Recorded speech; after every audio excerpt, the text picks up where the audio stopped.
বিসমিল্লাহির রহমানির রহিম। প্রিয় দেশবাসী, আসসালামু আলাইকুম। গৌরবজনক এই ঐতিহাসিক মুহূর্তে বাংলাদেশের সাহসী ছাত্র জনতাকে বিরচিত অভিনন্দন। হাজারো শহীদের প্রাণের বিনিময় জনতার ঐতিহাসিক এই বিপ্লবের মধ্যে দিয়ে গণহত্যাকারী খুনি হাসিনার পতন হয়েছে, রাহু মুক্ত হয়েছে আমাদের প্রিয় বাংলাদেশ। জনতার বিপ্লবের প্রথম ধাপ চূড়ান্তভাবে সফল হয়েছে। লাখো শহীদের প্রাণের বিনিময়ে অর্জিত বাংলাদেশ কখনো পরাজয় মানতে পারে না। এই ঐতিহাসিক বিপ্লবের মধ্যে দিয়ে আবারও প্রমাণিত হয়েছে, দল মত নির্বিশেষে সকলে ঐক্যবদ্ধ থাকলে এই বাংলাদেশকে কেউ কখনো পরাজিত করতে পারে না, পারবে না। প্রিয় দেশবাসী, বিজয়ের এই ঐতিহাসিক মুহূর্তে আমি আজ সেই সব মায়েদের প্রতি বিনম্র শ্রদ্ধা জানাই, এই গণবিপ্লবে যারা তাদের প্রিয় সন্তানকে হারিয়েছেন। এভাবে গত 15 বছরে ফ্যাসিবাদী শাসনকালে অনেক সন্তান তার প্রিয়তম পিতাকে হারিয়েছেন, অনেক স্ত্রী প্রিয়তম স্বামী হারিয়েছেন। গুম খুন অপহরণ করে অসংখ্য মায়ের বুক খালি করে দেওয়া হয়েছে।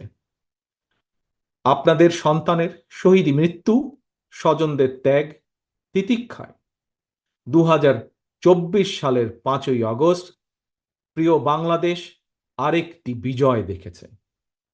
জনতার ঐতিহাসিক বিপ্লব সফল করতে গিয়ে অসংখ্য ছাত্র জনতা আহত হয়েছেন।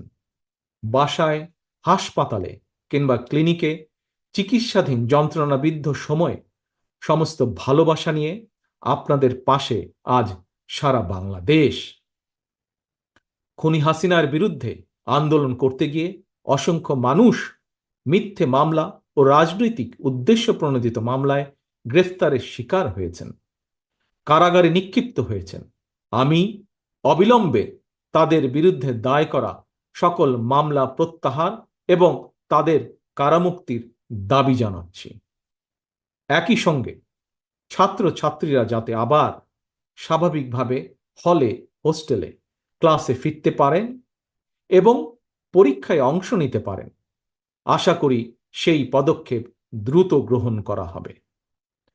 প্রিয় দেশবাসী, দেশের 18 কোটি মানুষকে জিম্মি করে 12.5 কোটি ভোটারের ভোটের অধিকার কেড়ে নিয়ে বাংলাদেশকে তাবেদার রাষ্ট্রে পরিণত করা হয়েছিল। হত্যাকারী, গণহত্যাকারী খুনি হাসিনার পতনের মধ্যে দিয়ে জনগণ তাদের গণতন্ত্র, মানবাধিকার, লুণ্ঠিত ভোটের অধিকার পুনঃপ্রতিষ্ঠার পথ সুগম করেছে। এর মধ্যে দিয়ে জনগণের বিপ্লবের প্রথম ধাপ সফলভাবে সম্পন্ন হয়েছে।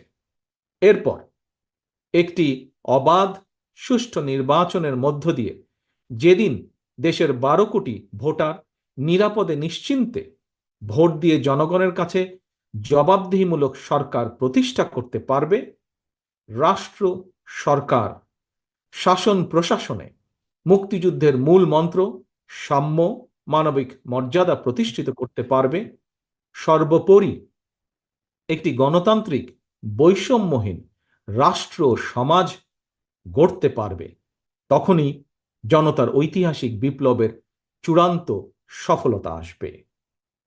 প্রিয় দেশবাসী, জনতার ঐতিহাসিক বিপ্লবকে চূড়ান্ত লক্ষ্যে পৌঁছতে তাই যথাসম্ভব দ্রুততম সময়ের মধ্যে একটি অবাধ, সুষ্ঠু, নিরপেক্ষ নির্বাচনের আয়োজন করতে হবে। জনগণের দ্বারা নির্বাচিত প্রতিনিধিদের কাছে দ্রুততম সময়ের মধ্যে অবশ্যই ক্ষমতা হস্তান্তর করতে হবে।